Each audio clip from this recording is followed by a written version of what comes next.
Welcome to my lecture online. Here we have another interesting problem from the JEE advanced exam.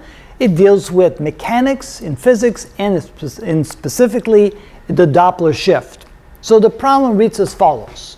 A stationary source emits a sound of frequency 492 Hz. The sound is reflected by a large car approaching the source at 2 meters per second. The reflected signal is received by the source and is superimposed with the original signal. What is the beat frequency? Now we're looking for a number between 1 and 9, and they give us the velocity of sound to be 330 meters per second. So I drew a little picture because the picture did not come with the test question. We have a source that's not moving, puts out a 492 Hz sound. It bounces off a vehicle that's approaching at 2 meters per second. The sound comes back, mingles with the original source, and now we hear a beat frequency. And of course we need to understand that the beat frequency is equal to the difference in the frequency of the signal sent out and the signal received. Now, since it bounces off a moving vehicle, we need to solve this problem in 2 steps. First, what is the observed frequency by the moving vehicle? And then what is the observed frequency of the sound as it comes back? So what we need to do is we need to solve this twice. We use the equation that the frequency observed by the moving vehicle, is equal to the frequency of the original source times V plus or minus V of the source, V of the observer, divided by V plus or minus V of the source. Now V here is the velocity of the sound. So let's plug in the numbers and see what that looks like.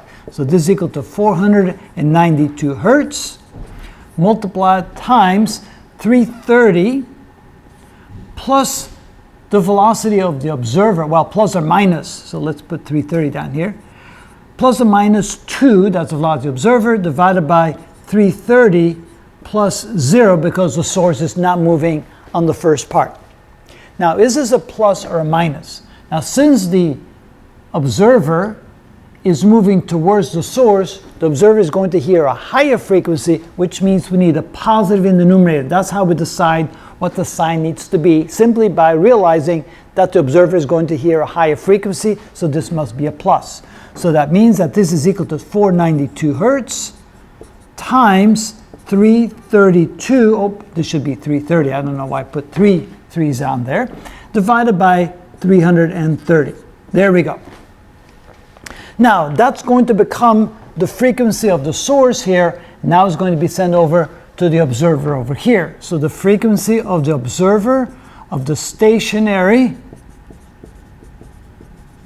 observer, is equal to frequency of the source, which is now going to be the moving vehicle, and that's going to be the frequency of the source, times 330 plus or minus 330 plus or minus, and this is going to be the velocity of the observer and the velocity of the source. All right, so this here goes in here, because that now becomes the new frequency of the source.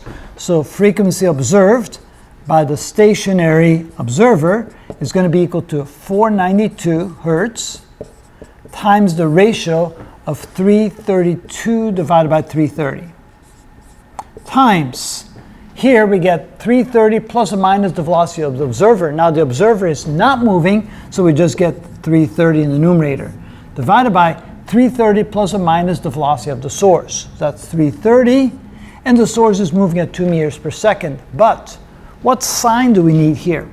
Well, remember, since the source is moving towards the observer is going to hear a higher frequency. To get a higher frequency, we need a smaller number in the denominator, so we need a minus in the denominator.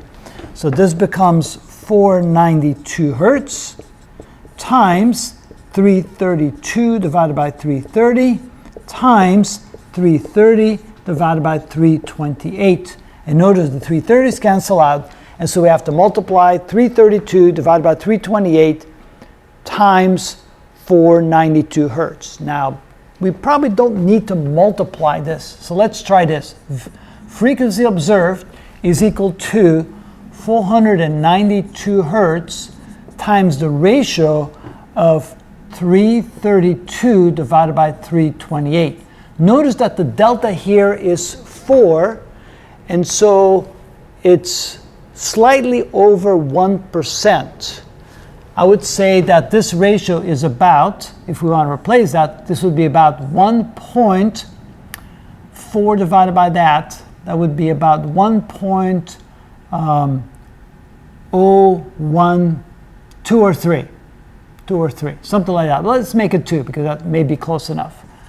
So it's about 1.2% of the maximum value. So 4 divided by 300, 330, yeah, about 1.2, 1.3%.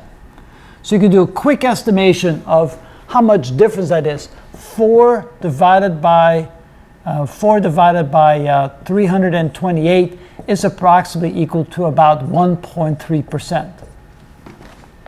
Okay, that's a pretty good estimate. So now we need to multiply 1.013 times 492. So that means that about 500 hertz multiplied times 1.013, the 1.3% of that, that's about equal to 506 hertz. So I rounded this off to about 500 hertz, and 1.013% of that is about 6 hertz. So that means that added to 492 plus 6 gives us 498 hertz. So if you're not sure about that quick approximation, then what you could do is simply multiply it out by hand, but you could do a pretty good estimate as to what that change is.